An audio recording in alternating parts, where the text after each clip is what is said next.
Okay, I'm in kind of a major refactor, I feel like. I've come up with a broad, high level sense of what this platform needs.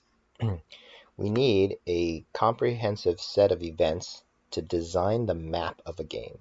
So, a couple of games that I want to play, first in mind, are Doom, a kind of first person shooter, including picking up ammo, picking up health.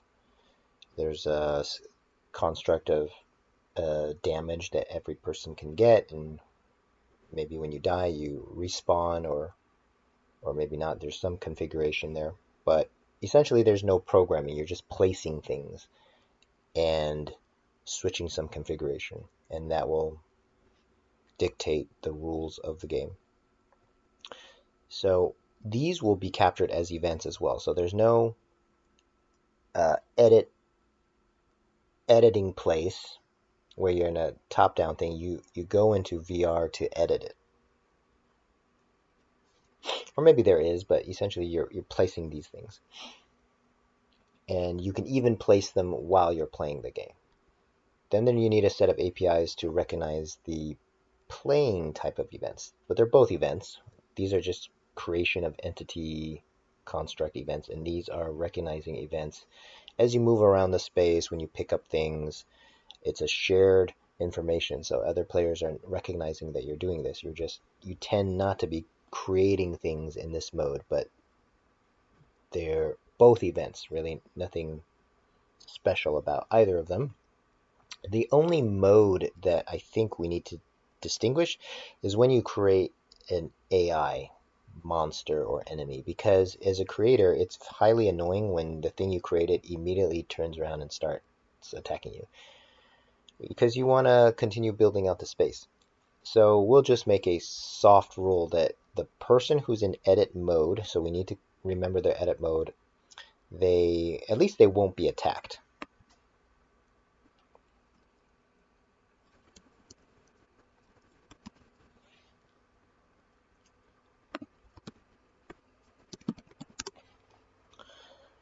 And therefore, you can be playing in a room and you just realize, oh, I need to paint this wall or sculpt this thing, and then you can jump into editing mode and you can make an edit to the space to enhance your future experience. And I think that's kind of nice. Is you don't there's less things for people to learn. You're just in a space. That's the only construct. There's no a space specially to edit, um, your space at least. So it keeps the people together, and that's the important thing. We want the environment to always be shared and interactive. All right. Then the next couple of things is building out the reactions to these events. So if we're emitting these events, then we're just enhancing the stuff we already have. We need an event handler to parse those events in order to store them. So currently, anytime an event comes in, we're either moving somebody or we're making a snapshot in the entities or components tables. And these are loaded back into JavaScript in order to draw them using Babylon.js. But maybe we want to snapshot it in a different way to keep them separately, maybe more logically divided by their ability. For example, lights don't really have much of a hierarchy. At least not today. They could. But maybe you want to pull back all the lights. You can have meshes. Pull back all the spawn points. Get the scenes. Maybe. So, not quite sure about this yet, but something. This is essentially the same thing. We need to create a database schema to persist the game, so that's similar to this. Load the game with. That's a schema too. We need to see what's the shape that's coming back to the front end. Then we need a JavaScript engine to load that. Today we load a serialized format with a list of entities, and we kind of iterate through them and build out the things. And that's why I think this might be useful, because as you're iterating through them, if you're just thinking that they're all one kind of thing, right now we kind of only iterate through this. We haven't really supported these, or these. So that's why if you separate them, you can have different sections of the loader that says, oh, let me handle the lights first, and let me handle the meshes, and let me handle the spawn points, etc. Otherwise, these can all be kind of mixed together, and maybe you need several passes. But it's not impossible to figure out, but it would need more thinking around that. Finally, a way to test all of this. So since we can capture all of the events by just going in there and playing with the front end or playing with the graphical endpoints, we're saving all the events in the event stream table.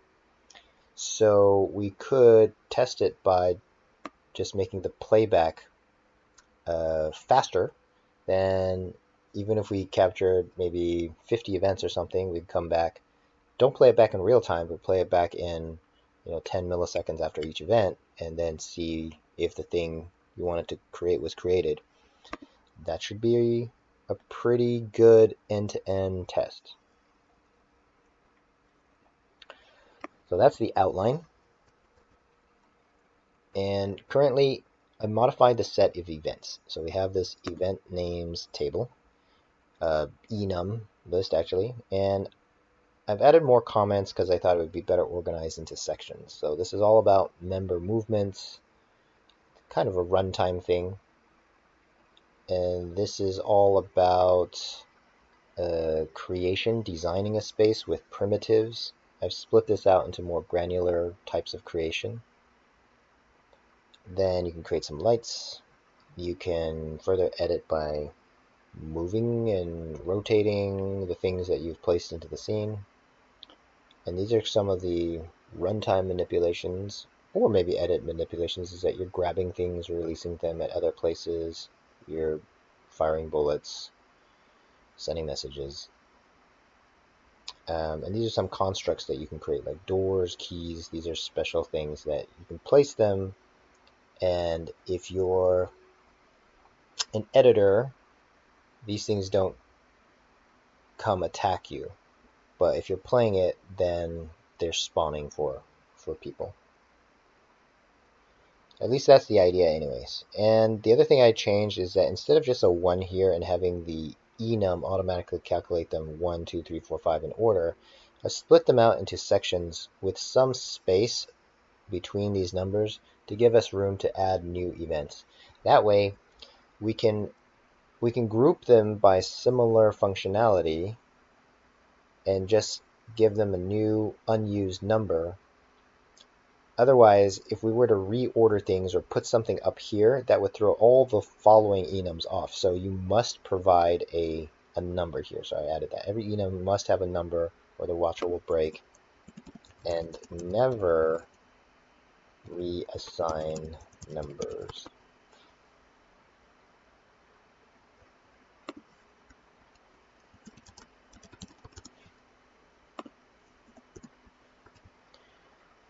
And so what happens is I changed the watcher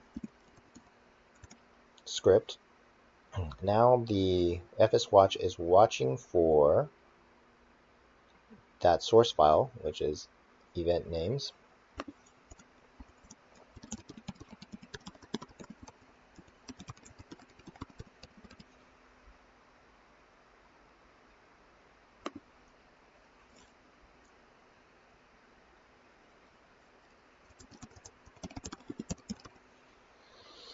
And when it detects that that file has changed, it will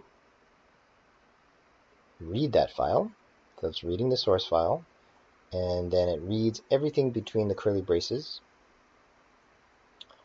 and then it will split by new lines, ignoring empty lines and comments. So these are comments that start with any number of spaces // It will also ignore any lines that are consisting only of new lines, spaces, or tabs.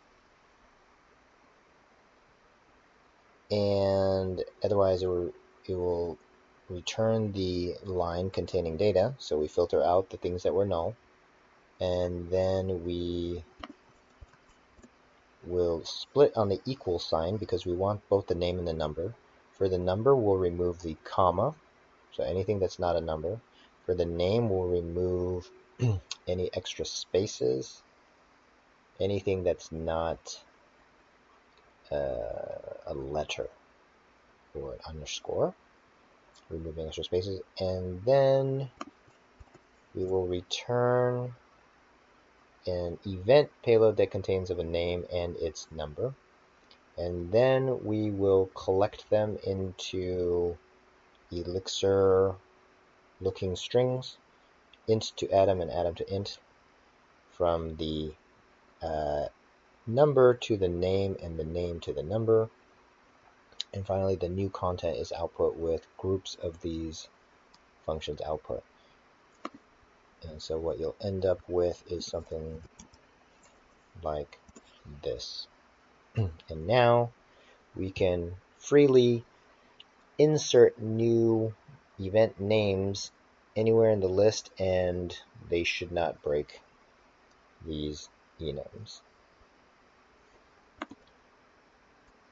Okay, so I think part one is satisfied, or partially in progress. We're creating some events to create more robust spaces. So we need all of these things, and these are the new ones, sort of things to play Doom.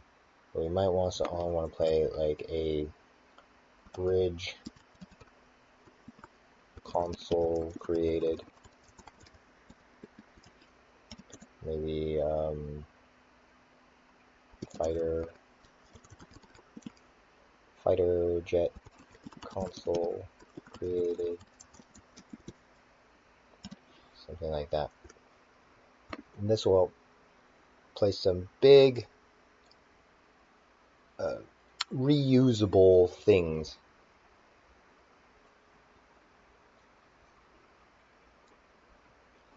That have behavior in them. These are pretty dumb. They don't have much behavior.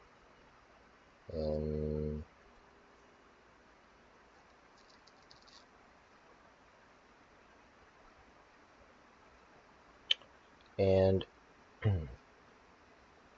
these are things that continuously generate, or at least the spawners are. Maybe we have spawners.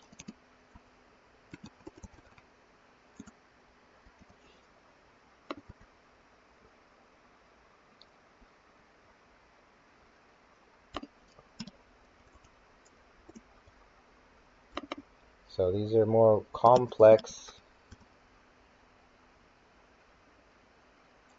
entities. They have a little bit of state. It's like open, close. They might do something. Yeah, this is going to have joysticks and a whole bunch of other things.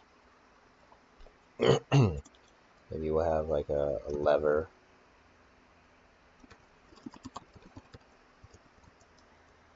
So here, maybe we'll group these into these 700s.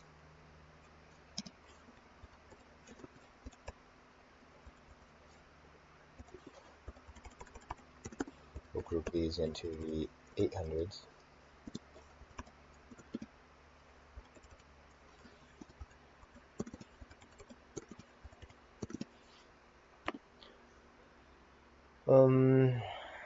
By the way, this is what I'm saying. You never change the number, but since it's still so new, I'm still moving it about. But after you publish them and save them in your test, once it goes live, you can't change them. But right now, you can change them.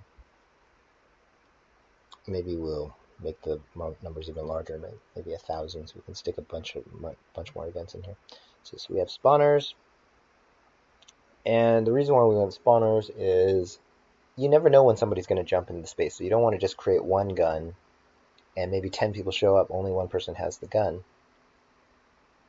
What you want to do is you want to create a spawner so you have the option to generate it every couple of seconds or every couple of monsters that have been killed.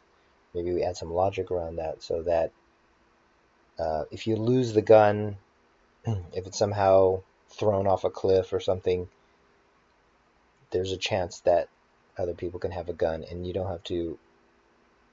The gun finds its way back to its space, and it can be the other ones can be disposed of. So you have a constant supply of them. So gives ongoing constant supply, which we should provide for keys, things that people can manipulate, guns, ammo spawner, maybe even some kinds of like markers and spray cans and things like that. So maybe even tools like markers, spray cans, etc. That's really a high level kind of thing. But I think it can be expressed in event that this is some functionality for the space that I wanted. And the behavior here can be further defined, but I want to create this thing and maybe tweak its properties later.